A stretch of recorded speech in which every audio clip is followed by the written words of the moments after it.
Good morning friends, स्वागत आहे तुमचं आजच्या प्री मार्केट रिपोर्टमध्ये. तर मग चला सुरुवात करूयात आजच्या प्री मार्केट रिपोर्टला आणि जाणून घेऊयात की आज मार्केटमध्ये काय होऊ शकतं ते. मित्रांनो, काल आपण पाहिलं की मार्केटनं केवढा मोठा फॉल केला. ऑलमोस्ट 6% सिंगल डेमध्ये मार्केट फॉल झाले. तर आता आपण सगळ्यांनी पाहिलेलंच आहे की NDA गव्हर्नमेंट फॉर्म करण्याची शक्यता आहे. परंतु आता सगळा सिनेरिओ तुम्ही समजून घ्या की BJPला जेवढं एक्सपेक्टेड होतं तेवढे सीट्स आलेले नाहीत. ही गोष्ट फार महत्त्वाची आहे आणि त्यामुळेच मार्केटवरती काल त्याचा इम्पॅक्ट आपल्याला पाहायला मिळाला. आता आपण जर काल US मार्केट पाहिलं तर ते मार्जिनली थोडंसं चांगलं क्लोज झाले, परंतु तिथे जे आपले ADRs आहेत तर ते ह्युजली अंडर परफॉर्म केलेले आहे त्यांनी. जर आपण HDFC ADR पाहिला तर तो 9% डाऊन आहे. त्यानंतर ICICI बँकचा ADR पाहिला तर तोही ऑलमोस्ट 7.5-8% डाऊन आहे. परंतु यामुळे एक गोष्ट क्लिअर आहे की आज इथे भारतामध्ये जे काही बँकिंग स्टॉक आहेत तर त्याच्यामध्ये आपल्याला पडझड पाहायला मिळू शकते आणि मार्केटला डिफेन्सिव्ह स्टॉक जे आहेत तर ते आपण काय म्हणू शकतो की सपोर्ट करतील. लाईक IT, त्यानंतर FMCG आणि फार्मा, हे 3 सेक्टर असे राहतील की जे मार्केटला आपण काय म्हणतो सपोर्ट करू शकतील. आता जर तुम्ही एक गोष्ट पाहिली तर फॉरेन इन्स्टिट्यूशन किंवा डोमेस्टिक इन्स्टिट्यूशन काल दोघेही नेट सेलर्स होते. FISने साधारण 12,500 कोटींचं सेलिंग केलं आहे की जे खूप आहे आणि साहजिकच आहे, ते होणं अपेक्षित होतं जर म्हणजे जे रिझल्ट आपण पाहिले त्याप्रमाणे. आणि जे डोमेस्टिक इन्स्टिट्यूशन्स आहेत तर त्यांनी सुद्धा 3,500 कोटींच्या आसपास सेलिंग केलेलं आहे. आता आपण जर गिफ्ट निफ्टी पाहिली तर गिफ्ट निफ्टी इंडिकेट करत आहे की मार्केट साधारण 100 पॉईंटच्या आसपास गॅप अप ओपन होईल. परंतु आज गिफ्ट निफ्टी काही करेक्ट इंडिकेशन देईल असं मला वाटत नाही. मे बी मार्केट थोडं इकडे तिकडे होईल, परंतु काल जसा फॉल झाला तसा फॉल आज आपण एक्सपेक्ट करू शकत नाही, कारण कालचा इव्हेंट तसा होता त्यामुळे मार्केट जे आहे ते फॉल झालेलं आहे. परंतु आता सिनेरिओ समजून घ्या. आता 3 शक्यता आहेत. सगळ्यात पहिली गोष्ट म्हणजे BJP ही सिंगल लार्जेस्ट पार्टी आहे, त्यामुळे जे काही राष्ट्रपती आहेत ते त्यांना बोलावतील त्यांची मेजॉरिटी आपण काय म्हणू शकतो की फॉर्म करण्यासाठी. आता BJPचे जे काही अलायन्स आहेत तर त्या सगळ्यांची आज मीटिंग आहे दिल्लीला. आता पडद्याच्या मागे बऱ्याच साऱ्या गोष्टी घडत असतील, त्यामुळे नक्की काय घडतंय किंवा काय होतंय हे पाहणं जास्त महत्त्वाचं आहे. म्हणजे आज मीटिंग्समध्ये काय होईल ते. आता 3 सिनेरिओ कुठले ते पहा. एकतर पहिला सिनेरिओ म्हणजे की BJP गव्हर्नमेंट फॉर्म करेल NDA आणि त्याच्यासोबत नरेंद्र मोदी हे पंतप्रधान होतील.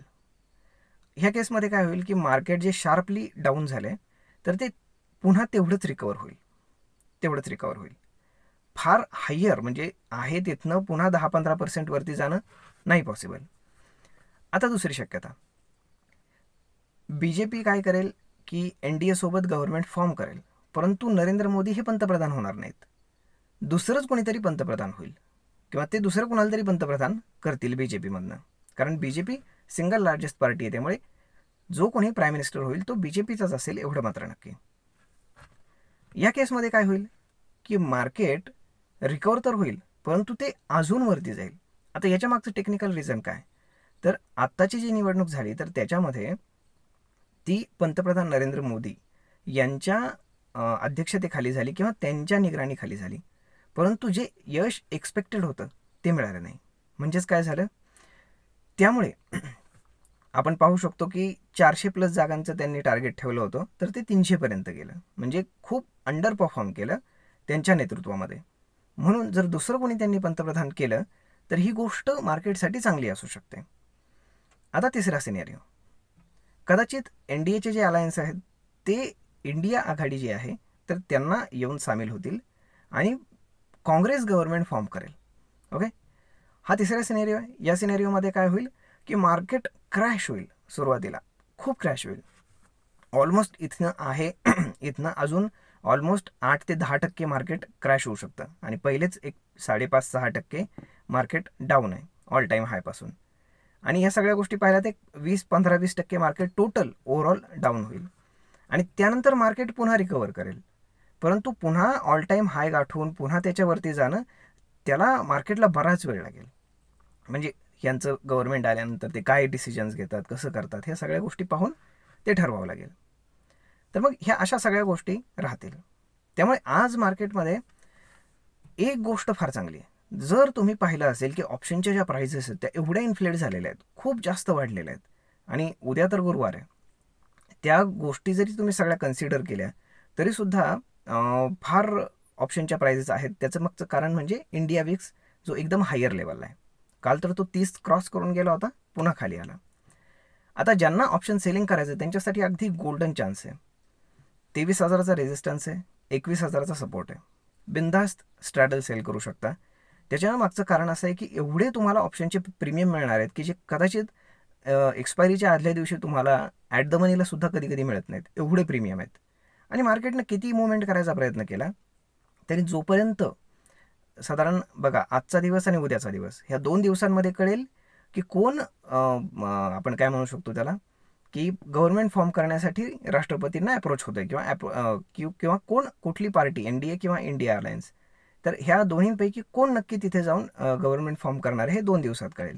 मग त्याप्रमाणे मार्केटमध्ये रिॲक्शन येईल. परंतु खाली म्हणजे स्पॉटपासून 1000 पॉईंट खाली, 1000 पॉईंट वरती.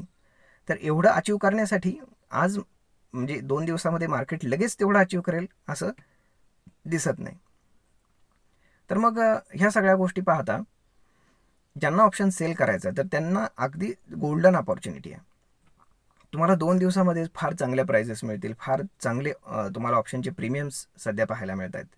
त्यामुळे ऑप्शन बाईंग करण्याचा तर अजिबात विचार करू नका, कारण ऑप्शनचे प्राइजेसच एवढे आहेत की मार्केटनं किती हायर किंवा डाऊन साईड म्हणजे तुमच्या फेवरमध्ये मूव्ह करण्याचा प्रयत्न जरी केला ना तरी टाईम व्हॅल्यू त्याला मूव्ह होऊ देणार नाही. म्हणजे स्पॉटमध्ये मार्केट फिरेल परंतु तुमच्या ऑप्शनच्या प्राइजेस फिरणारच नाहीत किंवा त्या वाढणारच नाहीत. त्याच्यामागचं कारण सरळ साधं आहे की आता त्याची एक्सपायरी जवळ आली, उद्या एक्सपायरी आहे. मग ऑप्शनच्या प्राइजेस जरी मार्केट 500 पॉईंटवर गेलं तरी इकडे 5-10 पॉईंटसुद्धा मार्केट कदाचित ऑप्शनच्या प्राइजेसवरती जाऊ शकणार नाहीत. कारण आत्तापर्यंत ऑप्शनच्या प्राइजेस फक्त वाढत होत्या, त्यातली टाईम व्हॅल्यू कमी होतच नव्हती. परंतु आता बायर्स मिळणार नाहीत, त्यामुळे टाईम व्हॅल्यू फार पटापट कमी होईल, हे लक्षात घ्या. तर मग आय होप अशा पद्धतीने आज मार्केट राहू शकतं. तर मित्रांनो, तुम्हाला आजचा हा व्हिडिओ, ही माहिती ट्रेड आणि इन्व्हेस्टमेंट करण्यासाठी नक्कीच उपयोगी पडली असेल. जर हा व्हिडिओ तुम्हाला आवडला असेल तर आपल्या जवळच्या मित्रमंडळींसोबत देखील हा व्हिडिओ तुम्ही शेअर करायला विसरू नका. धन्यवाद.